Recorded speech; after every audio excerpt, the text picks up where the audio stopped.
your organization has achieved a significant dent in vaccine mandates. We didn't do the science. We didn't do the clinical trials. We didn't do the post safety. But one thing we know it's rare.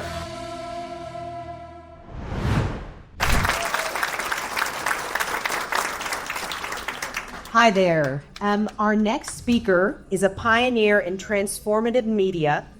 In his more than 20-year career in film, he has produced over 400 projects ranging from television specials to music videos and, of course, the Plandemic series.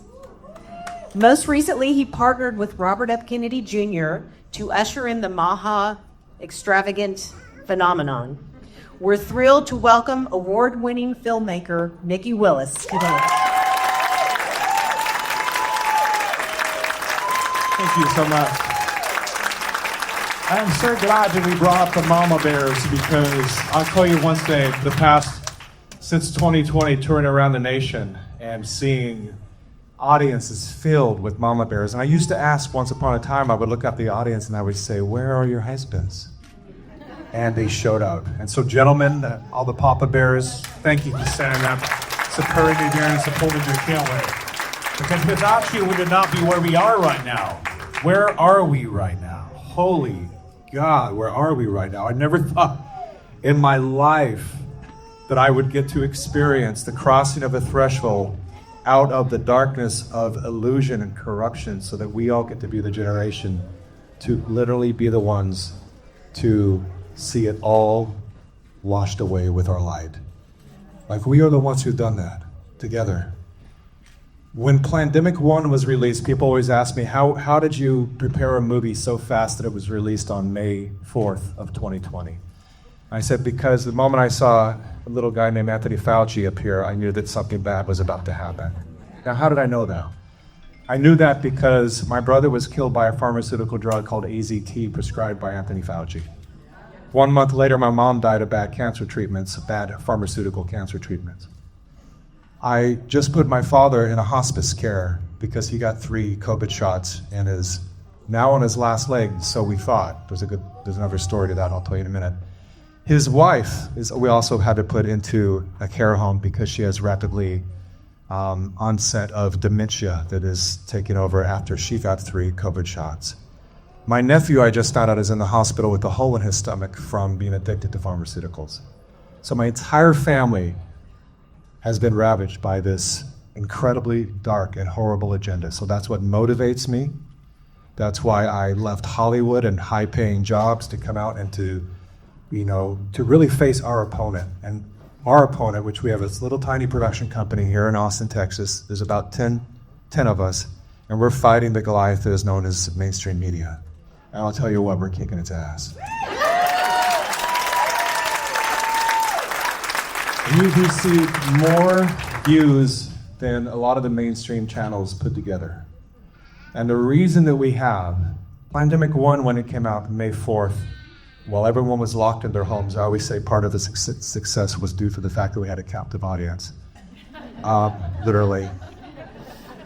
And but what they expected was that we would retreat to our quarters like good little slaves, and that we would watch their mainstream propaganda channels, and we would be further indoctrinated and not really even know that something was happening behind our backs.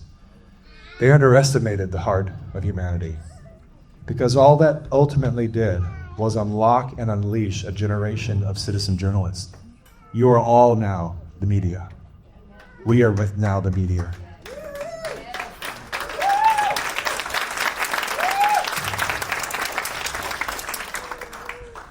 And there's no reason. How many of you have seen Plandemic movies?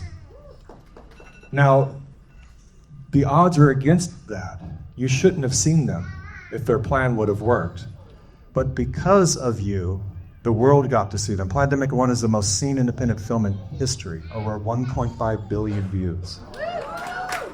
And this is at a time when censorship is at its peak.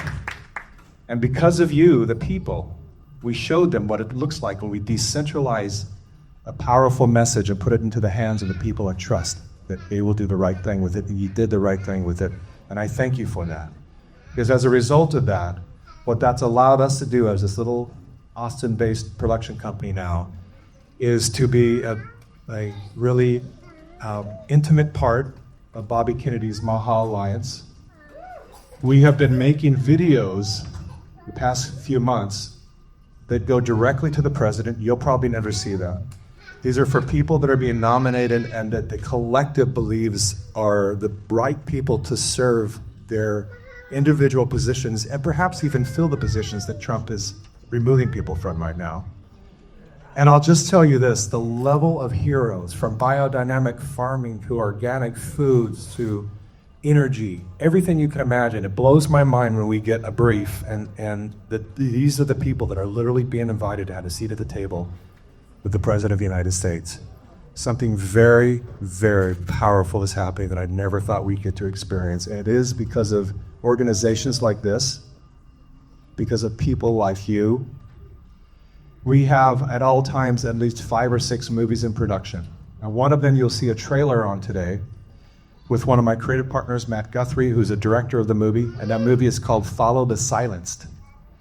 And we've been following a group of people, over a dozen people, for over 4 years now, just about 4 years exactly, actually, who all did what they thought was their patriotic duty to line up and to do the trials, the COVID trials. And as a result, they're in wheelchairs, they need breathing devices to breathe.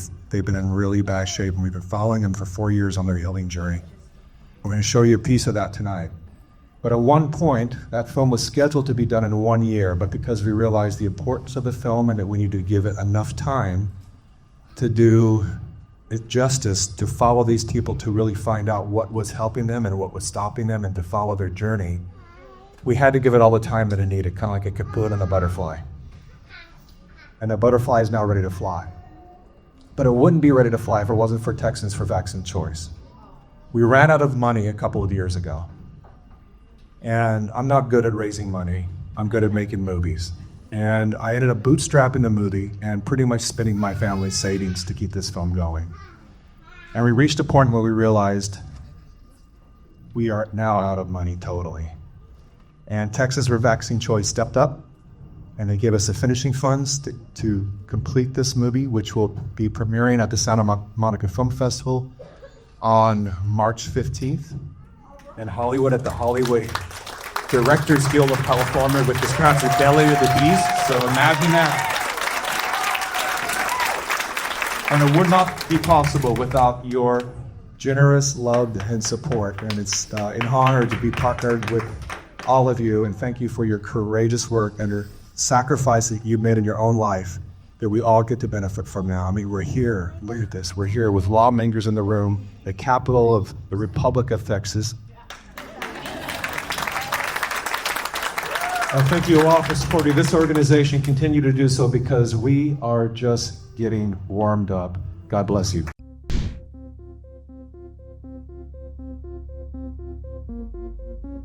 Maddie?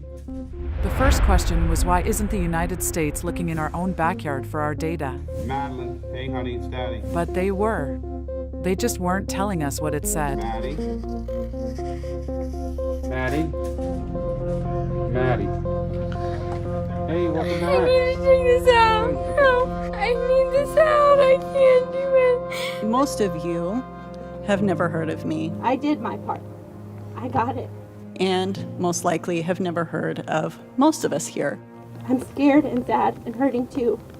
I am you, and I just want someone to help me too. Thank you guys. I would like to introduce, I'm proud to introduce, Miss Brianne Dressen. I don't know where to go. Her cause of death, her actual cause of death is not on this thing. Thanks for returning my call. And I did not want to be the one to give my mother. And I'm still burning. Stomach issues. Everything started hurting. Every single day. The worst part was I could not walk. Couldn't move my arms or legs. I couldn't walk, I couldn't move. Shaking. I couldn't think about moving my legs. Couldn't move. I can't feel my legs. I can't feel anything. They're not calling the FDA, they're calling us. I don't want to die. I want to still live for my kids. Blood clot in his internal jugular vein. Next week is his birthday. You know what I'm going to celebrate his birthday at? Why it is the responsibility of sick people to do this. is beyond me. I participated in the clinical trial for AstraZeneca. She participated in the Pfizer COVID vaccine trial. They dropped me from the trial. 35 adverse events. Reduced to functional abdominal pain. It's a stomach ache. I wonder what else was hidden. The truth is not out there. And it's thanks to these guys. They've done everything they can to hide people, to hide injustices, and to even literally hide the cries of those people that are suffering. If we try to talk about it on social media, you get banned. People don't know we even exist. Denise Hertz is on an email string with the heads of the NIH. These are safe and effective products. The CDC. There is no bad time to get your second shot. The heads of the FDA. We have very good safety surveillance systems in place. If you look at VAERS database, there are more than 1,000 neurological side effects already reported. None of us are denying that there's potential vaccine injury here. We already have 1,200 people who've died. And that's in about 2 months of availability. For these mRNA vaccines, there is incredible BS out there about thousands of people dying, etc. That just ain't true. This stack of patients are patients that are stuck. There were 50 to 100 reports going missing. I mean, VAERS IDs being disappeared. If they put down that it was a vaccine injury, they actually won't get reimbursed, so it gets labeled as anxiety. Diagnosed with vertigo, severe panic attack. Functional neurologic disorder. Factitious disorder. So basically, she was making it up. I was muffled. I was told I was wrong. I was told to go home, and I was told not to talk. These are human lives. They're just going to stay in limbo forever. There was a whistleblower early on, Brooke Jackson, last year. I contacted the FDA and submitted a formal complaint. They're unblinding patients. How many studies do you run where you take the placebo group and give them vaccine to? I threatened to go public, no matter what the consequence was. The government killed my baby.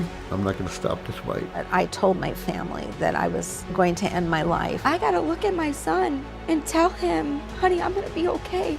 But in my heart, I don't know if I'm going to be okay. I don't know if I'm going to wake up tomorrow.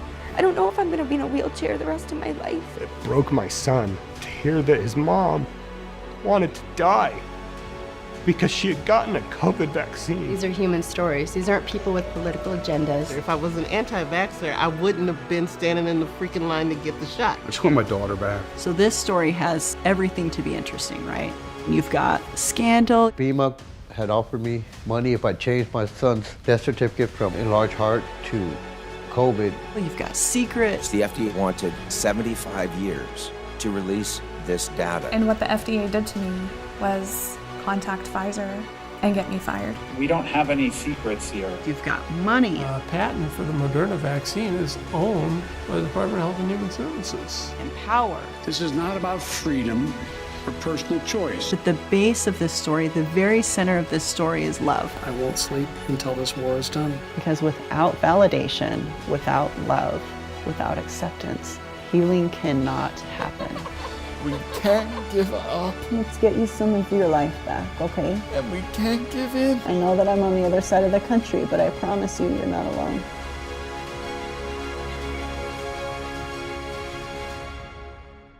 So that's what this story is about. It's about love.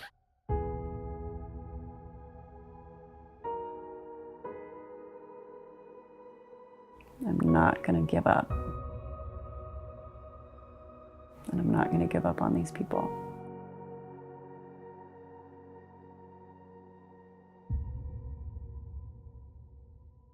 For Vaccine Choice was truly honored to partner with Elevate Films and Matthew Guthrie to get Follow the Silence over the finish line. These stories deserve to be told. The truth is worth fighting for, and they have been fighting for the truth for sure. So today we have the distinct honor of having the director of this film with us, Matthew Guthrie. He's going to come up and we get to see the trailer and hear from the genius that is behind Follow the Silence, Matthew Guthrie. Thank you. Hi, everybody. Beautiful people. Great to see you all. I'm so glad to see you here today. Yes, and to Rebecca's point, there's no way to say thank you because this movie would not be possible and no one would see it if it weren't for the Texans for Vaccines Choice. And I love you, you beautiful, wonderful woman, because I understand those tears. I have had those tears every day of my life for the last 4 years, every single day, from the absolute unbelievable nightmare that people in the United States have been put through. And this story is the most heavily censored thing that I've ever heard of. This is a moment in human history that's going to take us time to unpack, and it's going to take us years to unpack it. And I think that there's been a wonderful group of warriors in this fight all over the world, all over this nation. But it's going to take time to unpack this. And I think this film is going to hopefully be one of the first times that people see this film and actually have an opportunity to start to talk about it. Because we're not talking about it. And it's a lot worse than people realize that it is. There are some stories you come across that you'll give your life for it, because you see how important it is. Because it affects every single person. Those of us here, those of us that will come before us, or those that have come before us and after us. And this is one of those stories. So I'm honored to share this with you. And I have to also say that it's going to be surprising. It doesn't matter what you know about this story. This film you're not ready for it. The corruption that we have captured in this and the way that we told it from 30,000 feet up so you can understand it all and see how it all fits together. I think that's part of the power of it. Because we tell this really intimate, beautiful story of these people. And I tell Bree Andress, I'm sure some of y'all know React 19, I documented her story. God put us together, and I documented React 19 happening in front of me. And I always tell them, it's like, you saw the absolute best and the absolute worst in people. And I really hope that we can take an opportunity to listen to each other. We can become a better people from this nightmare. And I think there's all these people in this room that are all committed to that. And together with love, I mean real love, because the people that are not here in this room with us right now, they need love. And we need to be patient with them, because their whole world is going to crumble. And it's up to everybody in this room to reach out to your friends and your family and connect with them and let them know that you love them. That's the only way we're going to start to fix this, is if we really truly understand what unconditional love means. And that means that there's no condition. It means that I don't care what you said to me. I don't care how angry you are with me. I don't care. What matters is love. What matters is that there's somebody there for you. Okay? So I hope that, first of all, I can't wait to share this film with you. One last thing, and then we'll show it. But what we really, truly captured is, yes, we're telling a story of vaccine people, but it's much bigger than that. We're telling a story of government corruption and censorship, the likes of which we have never seen before. And I'm really proud, and I have to say, this man right here that's standing here all sexy on the side of this little post right there, that man has been working with me for 22, 23 years, and without him and without his brilliance, this movie would never see the light of day. So everybody give an applause for Mikki Willis and Pyro Reading. Because this film would never happen without them and without my brother that I'm there, that God brought us together to tell stories. I'll never be able to thank you enough. I love you, and I always will. So before I cry, I'm going to let y'all see this film. It's going to come out, yes, March 15th. We're going to show it at Santa Monica Film Festival as a festival premiere. And then there's going to be a larger global launch sometime, I think, in late April. We're going to do a very big launch, and we're going to get this to the world. But we got the right people on our team to make sure that everybody hears this story. So thank you all. I love you guys. I know I don't know you, and I don't need to know you to love you. Thank you. Your organization has achieved a significant dent in vaccine mandates. We didn't do the science. We didn't do the clinical trials. We didn't do the post safety. But one thing we know it's rare.